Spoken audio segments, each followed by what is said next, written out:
Good day, folks. Greg, Judy, Green Pastures Farm. We're making a flerd move today. Got the bulls and the sheep, the guard dogs, and we're actually strip grazing these animals, keeping them away from the cow mob. We don't want to be calving in the winter, so the bulls were taken out in March, and they won't go back in until July. Seems to be working pretty good. We've had a few winter calves, but not very many. We're really calving now. We're knocking out, I don't know, 3, 4, 5 a day. I think we had 6 the other day in one day. But anyway, the cattle, we just got one 12-inch wire up, and Ben and Isaac just rolled that one up. I gotta show you. We put the rams in December 1st. And we noticed we got a baby lamb.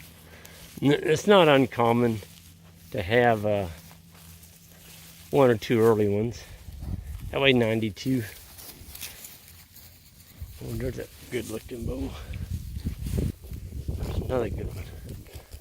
Look at that little guy. I see those lamb, that ewe lambed right with these bulls.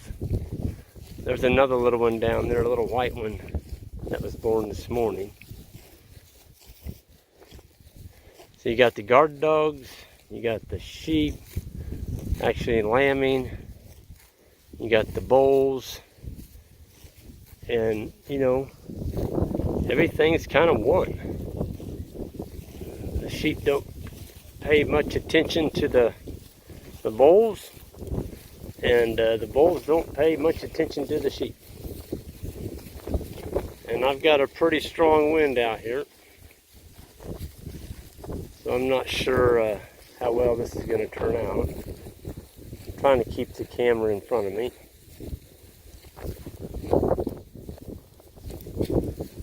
Yeah, this is a very, very strong wind.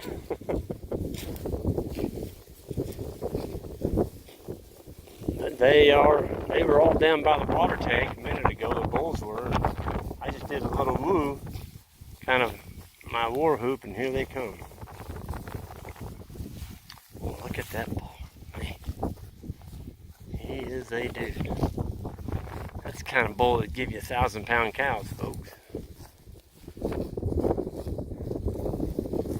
Use a 2,000-pound bull, you can't expect to get 1,000-pound cows.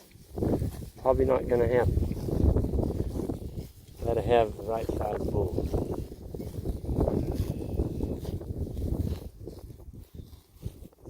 A little bit of wild mustard over there, that yellow stuff going up the hill there. I guarantee you the sheep will hammer that. That's a weed. Sheep just absolutely love weeds. But you can tell that the sheep aren't hungry. They're all laying down, and the bulls kind of reluctantly came up here and started eating. I love it when the animals just kind of saunder into the next paddock, because you know you gave them enough. And the sheep aren't moving, they're just standing there. Like, most of them are chewing their cud, like, we're full, we don't need to move. We might here in a minute, we may not.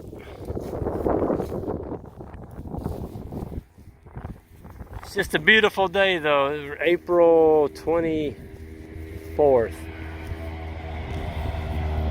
Got some crotch rockets going by up there, or one. One thing sounded like a whole herd of them. Man, those things are loud. But yeah, this is a part of the farm that we skipped with the cattle mob when we came through here, knowing that we needed some time to build the sheep paddocks a little bit more rest. And so we just skipped all these paddocks, and I think we've got 9 days in here. Well, 9 days in the spring, and we're supposed to get 3 days of rain, Wednesday, Thursday, and Friday. We're going to have a hard time keeping up. It's really starting to grow well, and we're excited about that. It's always nice to be on the backside of winter and spring staring you in the face, and it's just a wonderful time to be outside. It's, I think, 72 here today, and you know, yesterday morning though, I went turkey hunting and I about froze to death. I didn't have enough clothes on. But this morning I went turkey hunting, and I had 5 jakes, which are young yearling gobblers. Had about 2-inch beards on them, and I had 2 big old granddaddies come in right behind me. The granddaddies were stood out there fanning big old tail fans out, and looked like they had 10-inch beards on them, but I couldn't shoot them. They were standing right next to each other, and there was no way I was going to chance it. If I shot one, I'd have got both of them. And just don't, as a sportsman, you don't do that. You don't take the chance of killing another bird that you don't have a tag for, and plus it's illegal. But boy, it was awful tempting to shoot one of those young gobblers, knowing how good they would have been to eat. But I'll be out there again tomorrow, and it was really cool though. They went over the hill from me, and I was able to start calling to them. Man, did we have some talk. those gobblers gobbled, and I yelped, and we just had a heck of a conversation there for about 30 to 40 minutes. But they wouldn't come back over that hill. But it was a great morning. I didn't get a shot, but it was wonderful. Wonderful. That's the neat thing about turkey hunting. Even if you don't get one, it's such a beautiful time to be out in the woods. You can see the sheep are starting to lose some of their hair here, and it's really starting to come off. And that's kind of neat. There's mammoth back there in the back.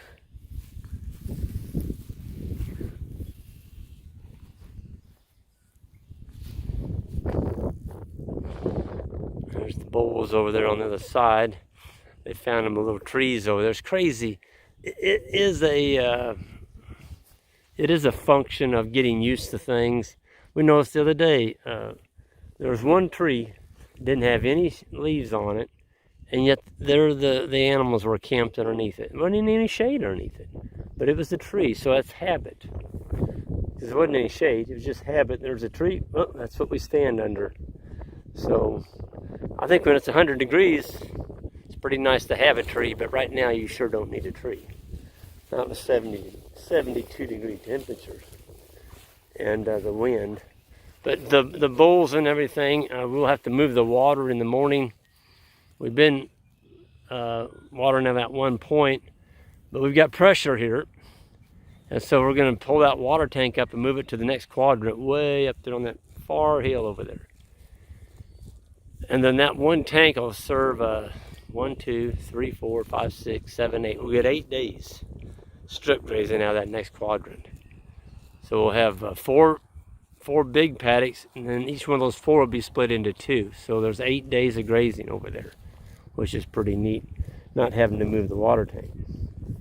I like that part of it. Man, the animals, I can't believe how comfortable these sheep are. Normally they would have got up and went in there, but they're just full.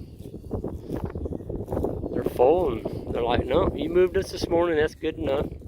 The guard dogs are up there with the bulls, checking out new smells to see what's going on with that. Well, there's a ton of cowbirds. Look at those cowbirds coming in here.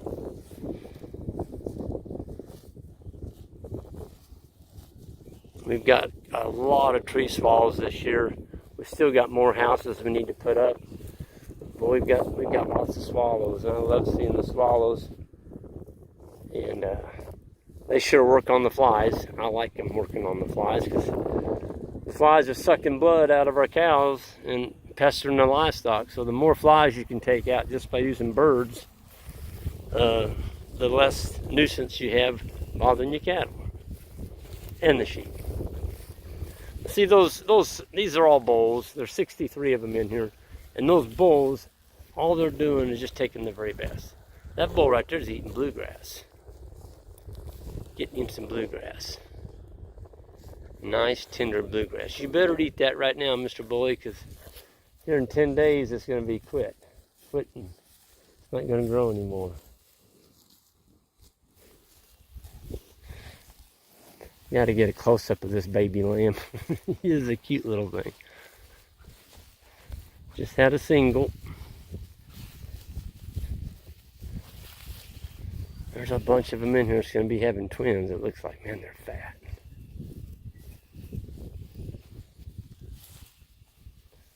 That's a young ewe.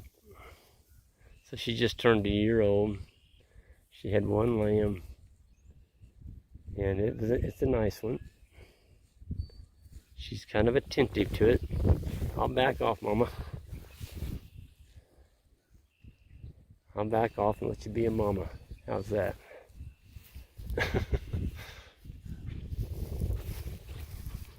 But we left. This is what we were on this morning, and we're moving them. These paddocks, we were concerned that we were overgrazing them, so we're starting to speed them up a little bit. Folks, when you can leave this much grass, this is what we took them off of, right here. When you can leave this much grass, you're going to have really good regrowth, even if it gets dry and doesn't rain too much. And I think we did do a little bit overgrazing across the fence over here. We took it down a little bit short. You'll be able to tell when I get over here. I'll show you. I'm walking, so those of y'all with vertigo, sorry.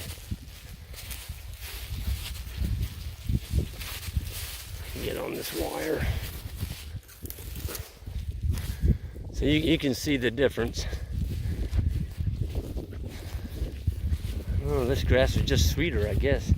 I actually gave them about the same size paddocks. They took this down more. Quite a bit more, but we just won't come back. You can overgraze, you just don't come back. Not until it's recovered. So the bulls and the sheep did a number on this one. But it's okay. Oh, there they go. Sheep are all moving now. Even the little baby lamb's moving. Yeah. I think they just needed me to get out of the way.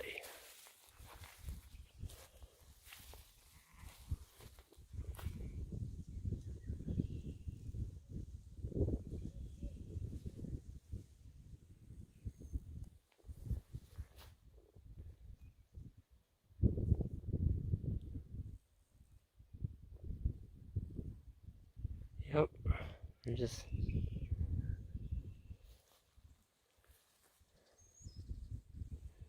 Sheep are pretty neat animals. You can mix them in with the cattle. They eat differently, they act differently, and they actually complement each other because they don't share the same parasite, which is pretty cool. That's a beautiful sight.